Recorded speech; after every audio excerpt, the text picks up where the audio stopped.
All right, so we are going to start with today's session. We are going to discuss about two more applications of the MPS circular law. So first of all, I want from all of you, if somebody can state MPS circular law for me. Yes. If one of you can state what was the MPS circular law.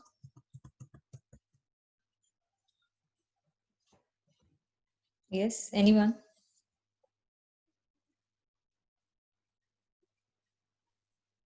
Speak up. Yes, go ahead. The line integral Hmm. VDL for a closed curve is equal to the mu naught times the net current I threading through the area bounded by the curve. Okay, very good, very good.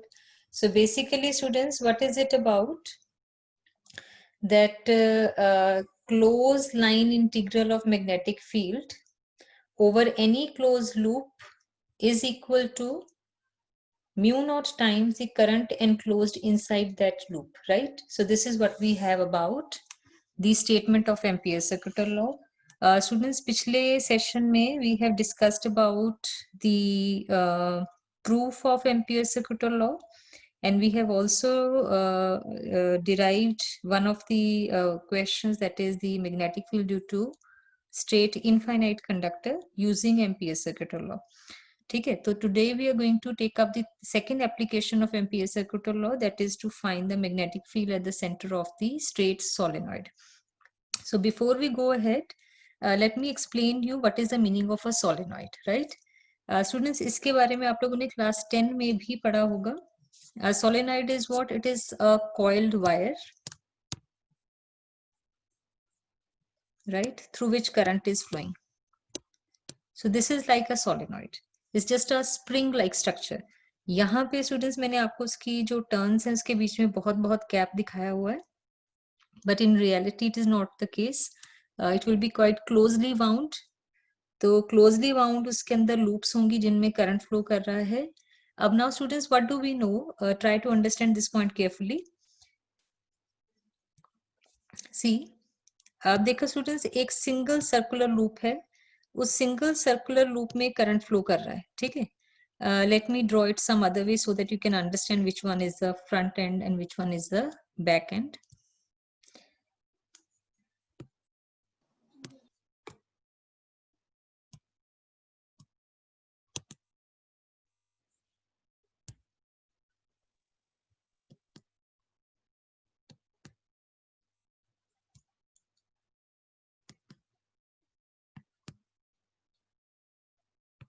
एक front end में इसका जो जब students basically यहाँ पे जो मैं loop बना रही हूँ वो इस प्लेन के परपेंडिकुलर रखी हुई है, ठीक है. तो ये उसका सामने का हिस्सा हो गया. जो उसका पीछे का हिस्सा है, you can draw it with the help of a dotted line, ठीक है. तो जो डॉटेड लाइन है वो हिस्सा जो है वो नीचे है, और जो ये सॉलिड लाइन है ये सामने ऊपर है आपके फेस की तरफ, ठीक है. और ये चीज, ये रिंग बेसिकली जो सर्कुलर रिंग है ये इस प्लेन के ऊपर खड़ी है, राइट. तो इसमें मान लो कि अगर करंट इस तरह से फ्लो कर रहा है दिस वे, यानी कि जो ऊपर वाला उसका हिस्सा है वहां पे करंट नीचे की तरफ जा रहा है, और जो पीछे है नीचे बैकवर्ड जो इस स्क्रीन के साथ लगा हुआ हिस्सा है वहां पे करंट जो है वो अपवर्ड जाता आपको दिख रहा है, ठीक है. तो अगर आप इस लूप के इस तरफ खड़े होके देखते हो तो आपको ये करंट लगता है क्लॉकवाइज, और अगर इस तरफ खड़े होके देखते हो तो आपको लगता है anti clockwise. Now listen this thing very carefully. कोई भी जो क्लोज्ड लूप है जिसमें करंट फ्लो कर रहा है वो अपने आप में एक मैग्नेट है.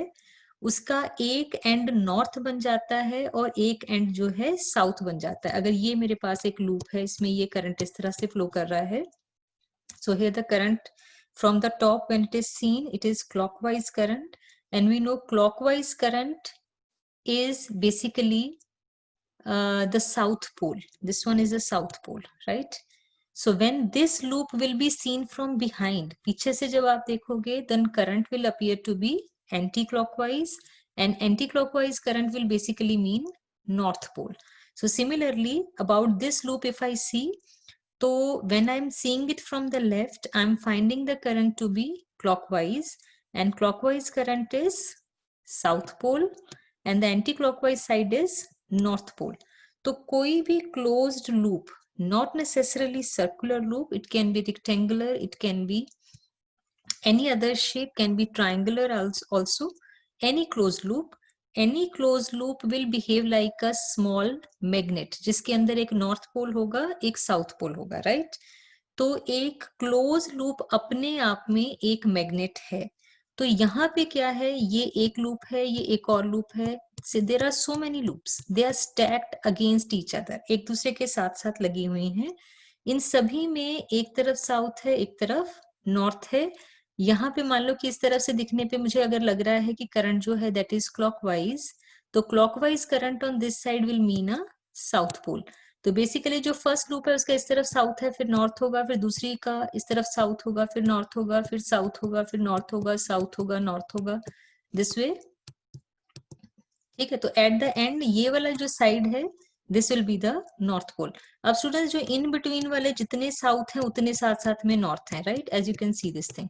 तो ये सारे नॉर्थ और साउथ का इफेक्ट जो है वो खत्म हो जाता है. तो at the end what you are left with a bar magnet kind of a structure, जिसके एक तरफ साउथ है, एक इसका साउथ पोल है और एक इसका नॉर्थ पोल है, right. So this is what we have got. तो ये यहाँ पे ये सोलेनॉइड हो गया, ठीक है. तो उसका एक एंड जो है वो साउथ पोल बन गया, एक एंड जो है वो नॉर्थ पोल बन गया. तो स्टूडेंट्स एक सोलेनॉइड जो है वो अपने आप में एक बार मैग्नेट की तरह से बिहेव करता है. जनरली स्टूडेंट्स जितने भी हमारे पास इलेक्ट्रोमैग्नेट्स होते हैं वो एक सोलेनॉइड जैसी ही चीज होते हैं. तो आप लोग क्या देख सकते हो कि ये जो स्प्रिंग है, ये जो स्प्रिंग लाइक स्ट्रक्चर है, जैसे ही इसमें करंट फ्लो करेगा तो क्या होगा, इस रीजन में एक मैग्नेटिक फील्ड जो है वो जनरेट हो जाएगा, right, because of all the circular loops which are behaving like small magnets. तो यहाँ पे क्या है, एक मैग्नेटिक फील्ड जनरेट हो गया.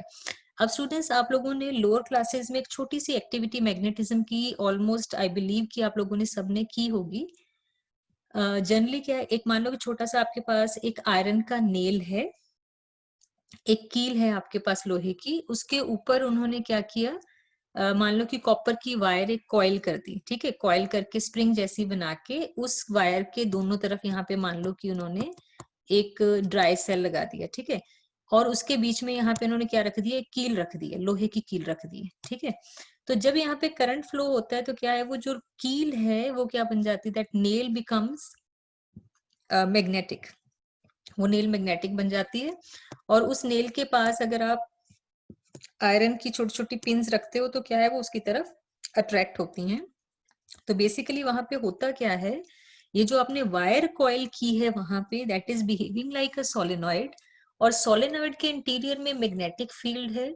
और उस मैग्नेटिक फील्ड में जब आपने आयरन को रख दिया तो वो आयरन का पीस क्या बन जाता है, मैग्नेट, वो मैग्नेटाइज हो जाता है, it starts behaving like a magnet, it gets all the properties of the magnet. तो उसके पास अगर आप कोई भी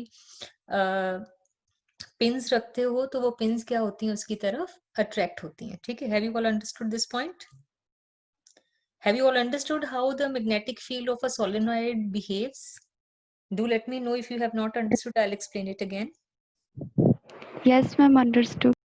ओके बेटे, बाकी सारे भी कुछ यस नो बोल दिया करो सो दैट आई अंडरस्टैंड कि आप लोगों को सबको पता लग गया. एक आध बच्चा बोलता है, बाकी चुप कर जाते हैं, ठीक है. So basically what I want कि आप लोगों को सबको ये पता लग गया कि एक क्लोज लूप जो है वो किस तरह से बिहेव करती है जब उसमें करंट फ्लो करता है, और वो एक सिंगल लूप जो है उसमें साउथ एंड नॉर्थ किस तरह से जनरेट होते हैं. और उसके बाद जब वो सोलेनॉइड के केस में बहुत सारी ऐसी सर्कुलर लूप्स हो जाती हैं तो फिर वहां पे वो किस तरह से मैग्नेटिक फील्ड जनरेट करता है, राइट. सो आई अज्यूम कि आप लोगों को ये चीज पता लग गई है अभी तक कि magnetic field of the solenoid किस तरह से एक्ट करता है, ठीक है. अभी हमारा क्वेश्चन क्या है, हमने मैग्नेटिक फील्ड की वैल्यू फाइंड करनी है कि सोलेनॉइड का मैग्नेटिक फील्ड किन फैक्टर्स के ऊपर डिपेंड करता है, on what factor does it depend. तो उसके लिए स्टूडेंट्स उससे पहले मैं थोड़ा सा और डिटेल दूंगी क्योंकि ये कॉन्सेप्ट हमने आगे यूज करना है. अब स्टूडेंट्स मान लो कि मैं सोलेनॉइड की दो टर्म्स ले रही हूँ यहाँ पे, वेट अ सेकेंड. मैं यहाँ पे सोलेनॉइड की सिर्फ 2 टर्न्स ले रही हूँ, ये 2 टर्न्स हैं, ठीक है। बेसिकली ये एक दूसरे के साथ कनेक्टेड है, ये वायर है यहीं से आके इधर को जाएगी, मैं यहाँ पे उनको अलग अलग करके शो कर रही हूँ। तो देखिए स्टूडेंट्स यहाँ पे होगा क्या, जो सर्कुलर लूप होती है स्टूडेंट्स, ये सर्कुलर लूप है, मान लो ये करंट कैरिंग लूप है, तो इसके अराउंड इसकी मैग्नेटिक फील्ड लाइंस ऐसे होती हैं, ठीक है, इसके परपेंडिकुलर प्लेन में ऐसे करके इसके अराउंड इसकी मैग्नेटिक फील्ड लाइंस होती हैं। एक तरफ से वो एंटर करती हैं, एक तरफ से लीव करती हैं, ठीक है। ये भी आप लोगों ने क्लास 10th में भी पढ़ रखा है। यहाँ पे भी हमने जहाँ पे सर्कुलर कंडक्टर का मैग्नेटिक फील्ड डिस्कस किया, देयर वी हैव डिस्कस, ठीक है। तो इसके अराउंड इसकी मैग्नेटिक फील्ड लाइंस जनरेट होंगी, ठीक है। तो ये मैग्नेटिक फील्ड लाइंस मान लो कि जो पहले कंडक्टर की है यहाँ पे आ रही है इनवर्ड्स और यहाँ पे जा रही है आउटवर्ड्स, ठीक है। ऐसे ही इसकी भी होगी, इसकी यहाँ पे क्योंकि दोनों में करंट की ओरिएंटेशन सेम है तो फील्ड लाइंस जो हैं वो भी एक जैसी होंगी। So what do you see here, जो ये वाला रीजन है, जो इन बिटवीन है reason, in between these loops, इन दोनों के बीच का जो रीजन है ये वाला रीजन, इस रीजन में क्या है कि एक की फील्ड लाइन डाउनवर्ड आ रही है, दूसरे की अपवर्ड जा रही है, यानी कि इस रीजन में दोनों लूप्स का जो फील्ड है बिल्कुल क्लोज, यानी कि इस रीजन में जहां पे ये दो लूप्स के बीच का रीजन है, यहाँ वाला ये रीजन, इस रीजन में इन दोनों लूप्स की जो फील्ड लाइंस हैं वो ऑपोजिट डायरेक्शन में है, तो ये फील्ड एक दूसरे को कैंसिल कर रहा है, ठीक है। लेकिन जैसे जैसे आप इनवर्ट जाते हो यहाँ पे ये और फील्ड लाइंस आ रही हैं, ऐसे आ रही हैं, ऐसे ऐसे करके, ऐसे इसकी भी आ रही है, तो ये सारी फील्ड लाइंस जो हैं वो एक ही डायरेक्शन में है दोनों के केस में, ये एक ही डायरेक्शन में है। यानी कि इस रीजन में दो जितनी भी लूप्स हैं उन सभी की फील्ड लाइंस जो हैं वो सेम डायरेक्शन में है। लेकिन ये जो यहाँ वाला रीजन है that is just outside the solenoid but very close to it. जब हम just outside the solenoid and very close to it वाले इस रीजन में है, तो यहाँ पे हर दो कंसेक्यूटिव जो टर्न्स हैं उन कंसेक्यूटिव टर्न्स की जो फील्ड लाइंस हैं they are in the opposite direction and as a result क्या हो जाती हैं, वो एक दूसरे के फील्ड को कैंसिल करती हैं। तो अगर मैं सोलेनॉइड के फील्ड की बात करूं जस्ट आउटसाइड द सोलेनॉइड, तो वहां पे क्या है, and just outside and very close to the solenoid, तो वहां पे फील्ड लाइंस क्या है, एक दूसरे को कैंसिल कर रही हैं। जैसे मैंने ये आपको बताया कि एक की फील्ड लाइन अगर इनवर्ड आ रही है तो दूसरे की आउटवर्ड जा रही है, सो they are cancelling out.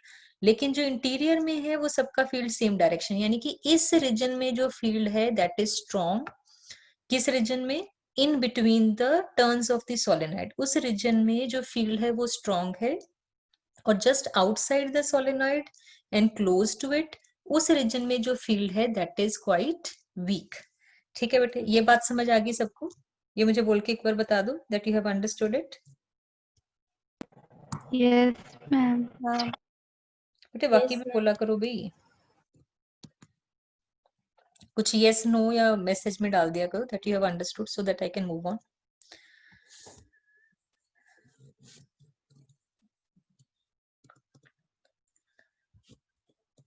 Hardly 1 or 2 students respond, बाकी पता नहीं उठ के चले जाते हैं बीच में से। Okay, Manish is also responding, good. Dilpreet, okay, alright, okay बेटे। So let me now move on. अब स्टूडेंट्स हम स्टार्ट करने लगे हैं इसका डेरिवेशन पार्ट। तो स्टूडेंट्स उसके लिए we have considered this to be core, ये कोर है सोलेनॉइड का, हमने मान लिया, ठीक है। इसके अराउंड ये वायर्स हो गई, कॉइल कर दी वायर इसके अराउंड, ठीक है।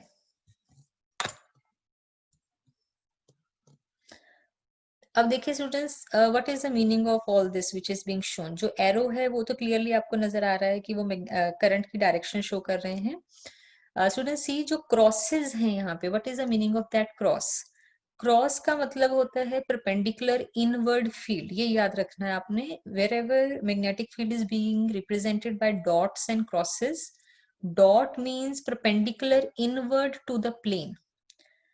स्टूडेंट्स टर्म्स को समझिए, मैग्नेटिक फील्ड की डायरेक्शन कैसे कैसे बताई जा सकती है। Either it can B upwards, upward का मतलब क्या होता है, इसी प्लेन के अंदर और ऊपर की डायरेक्शन में। Second can be downwards, downwards also mean in the same plane, जिस प्लेन में आप ड्रॉ कर रहे हो चीज को, लिख रहे हो, in the same plane, downward mean this. It can be towards the left, it can be towards the right, it can be something like north south east west.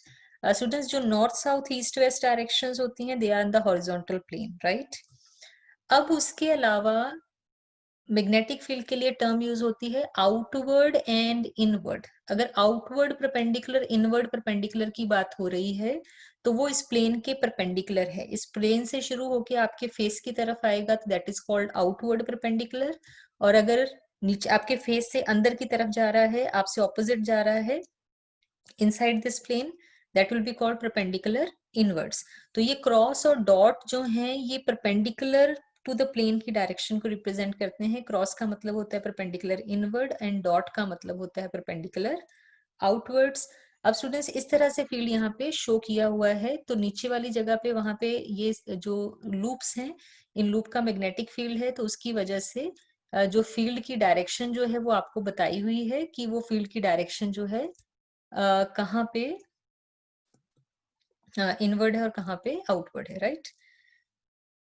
Fine, सो इनका ये मैग्नेटिक फील्ड यहाँ पे show कर दिया कि magnetic field जो है वो किस तरह से है।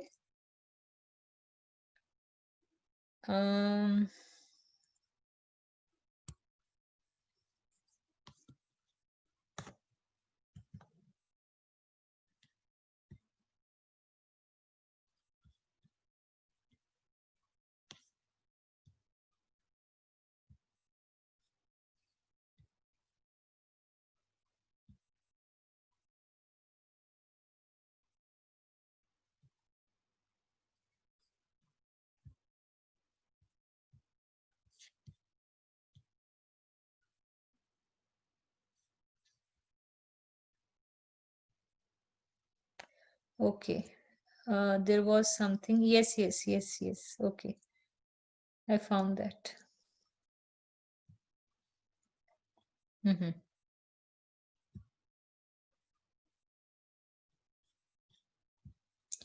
But are you all able to see the screen now? Yes, ma'am. Yes, ma'am. There are some students who are not inside the class. Can you find out who all are those? I think I cannot find where is Lovepreet. I think Gautam has joined and after that he has left. Ruxana is coming and going. Dharamveer is coming and going. Who else is not there in the class? I guess Ashdeep was there in the class, but now I cannot see him. No, he's there. He's there. Yes, he's there. Ma'am, Monica. Okay, Monica is not there today. I cannot see Monica, cannot see Dilpreet, cannot see Jasmine also. There is another, second Jasmine is there. Other one is not there.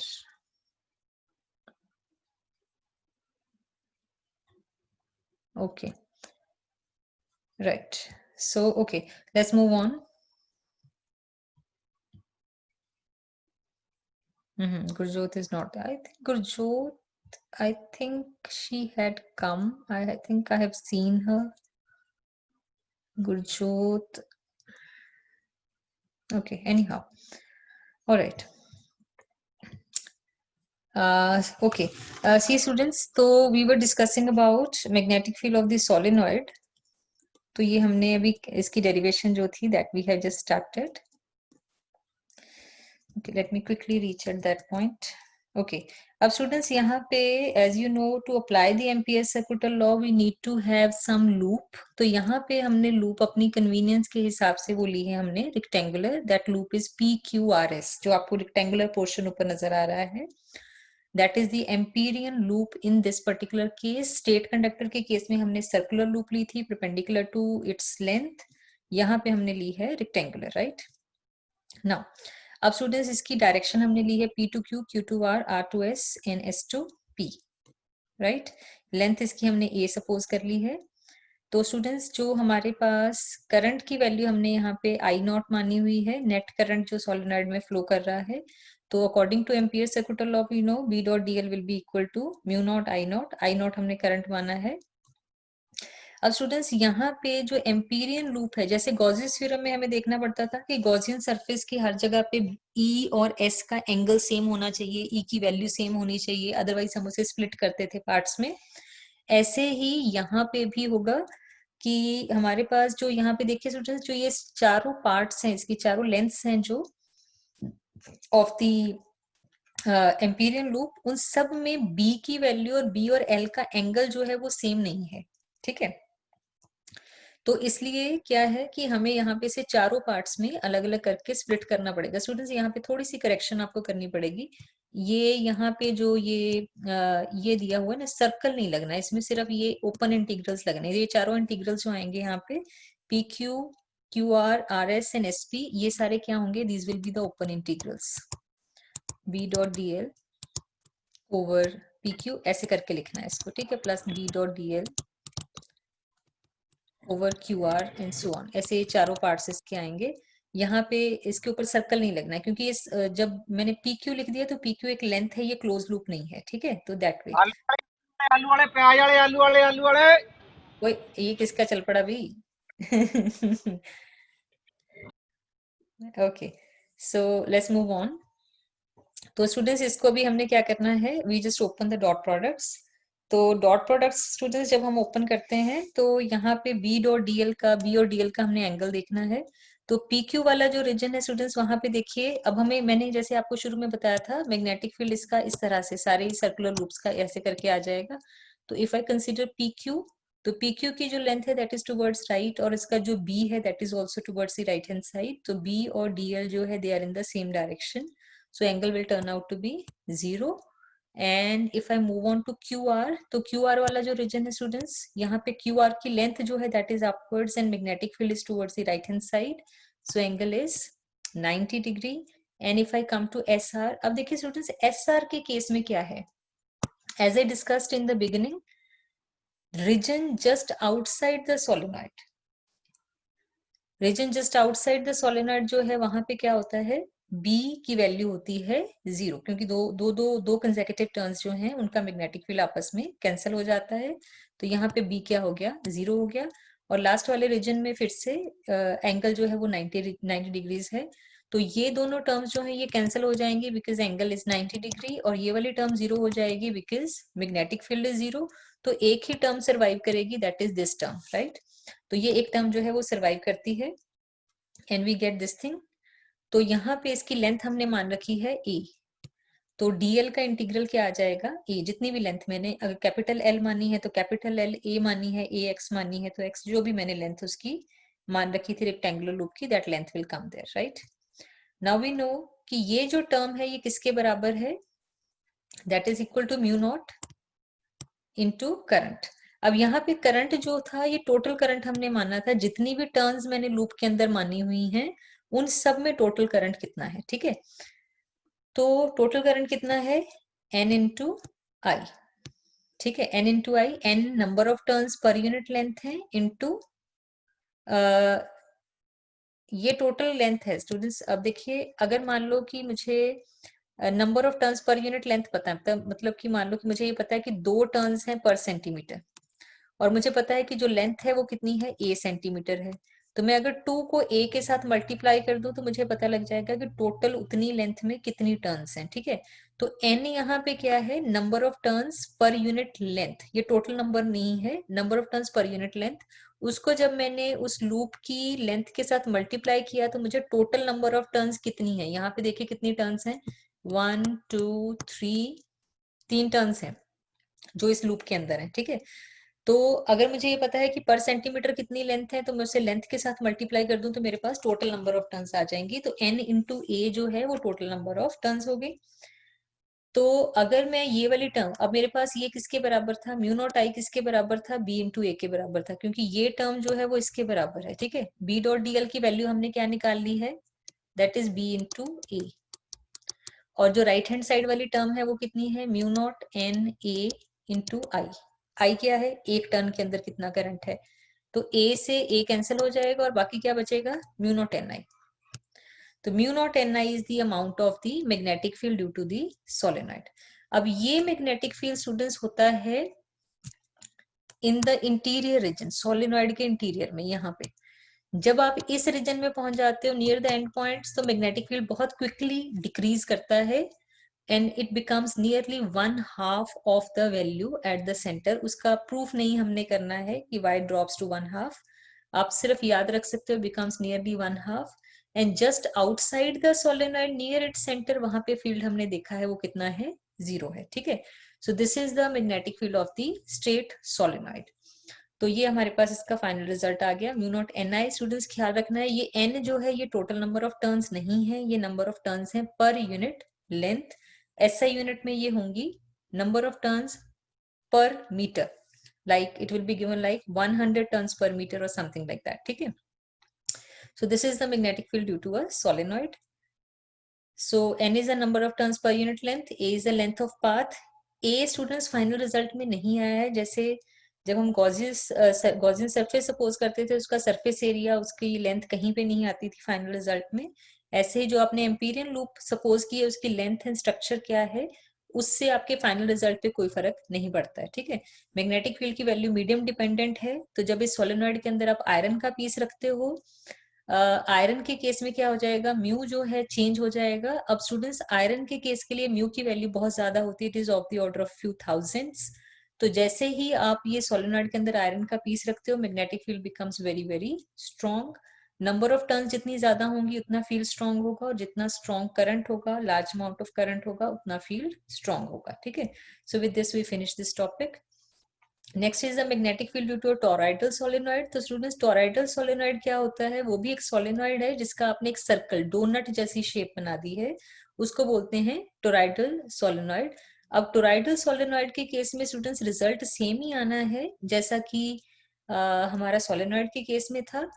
तो यहाँ पे हमने क्या, ऐसे ही हमने length dl suppose कर ली, magnetic field suppose कर लिया, उसका रेडियस हमने r सपोज कर लिया. इसके भी स्टूडेंट्स इस रीजन में भी फील्ड 0 होगा क्योंकि करंट नहीं है, इस रीजन में भी 0 होगा, करंट नहीं है, दोनों लूप्स का आपस में फील्ड 0 होता जाएगा. तो फील्ड लाइन सिर्फ कहाँ पे रहेंगी, ये जो डोनट जैसी शेप बची है सिर्फ इस रीजन में सारी फील्ड लाइंस होंगी, सारा फील्ड यहाँ पे एग्जिस्ट करेगा, राइट. तो B dot D L mu naught I हमने लगाया यहाँ पे स्टूडेंट्स जैसे आपको दिख रहा है यहाँ पे बी और डी एल जो है दे आर पैरेलल. तो एज ए रिजल्ट एंगल कितना है, 0 है. और यहाँ पे dl का जो इंटीग्रल आएगा वो कितना आ जाएगा, पूरी सर्कमफ्रेंस आ जाएगी सर्कल की, दैट इज 2πr. तो ये रिजल्ट आ गया हमारे पास. तो यहाँ पे आप सिंप्लीफाई इसको करोगे उसी तरह से. तो जब आप इसको b इंटू 2πr को इस वाली टर्म के साथ इक्वेट करोगे तो 2πr वाली टर्म्स कैंसिल हो जाएंगी. ये वाली टर्म जो है ये b डॉट डी एल की वैल्यू है और ये जो है ये म्यू नॉट आई की वैल्यू है, दोनों को इक्वेट किया तो रिजल्ट आपके पास वो सेम ही आ गया जैसा कि सोलेनॉइड के केस में आया था. मैग्नेटिक फील्ड सिर्फ जो ट्यूबुलर एरिया है जो डोनट जैसी शेप है वहां पे एग्जिस्ट करता है. स्टूडेंट्स जो टोरॉइड है it is a magnet without poles, इसके पोल्स नहीं होंगे, मैग्नेटिक फील्ड एग्जिस्ट करेगा लेकिन पोल्स नहीं बनेंगे. सोलेनॉइड में नॉर्थ एंड साउथ पोल बने थे, यहाँ पे नॉर्थ एंड साउथ आपस में इकट्ठे हो जाएंगे and there will be no poles as such, ठीक है. तो सारा रीजन जो टोरॉइड के अंदर का है वहां पे फील्ड एग्जिस्ट करेगा, अदरवाइज एग्जिस्ट नहीं करेगा, ठीक है.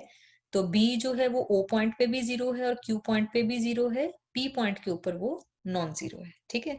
So with this we finished with the applications of Ampere circuital law. किसी को कोई डाउट है तो मुझसे पूछ लो, otherwise I am going to conclude today's session. इसका बेटे वीडियो जो है मैं अपलोड करके लिंक शेयर कर दूंगी आप लोगों के साथ ग्रुप में. And those who have joined late for them I am telling on Monday we are going to have a test of Biot-Savart's law and Ampere circuital law and their applications, and tomorrow we will discuss some questions. कल भी live ही लगेगी class, and we will have discussion on your doubts.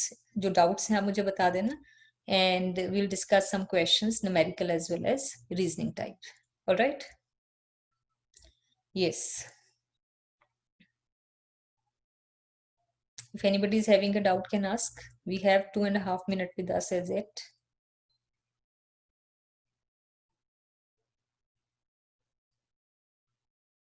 Okay, there is no doubt. Okay. All right, no doubt.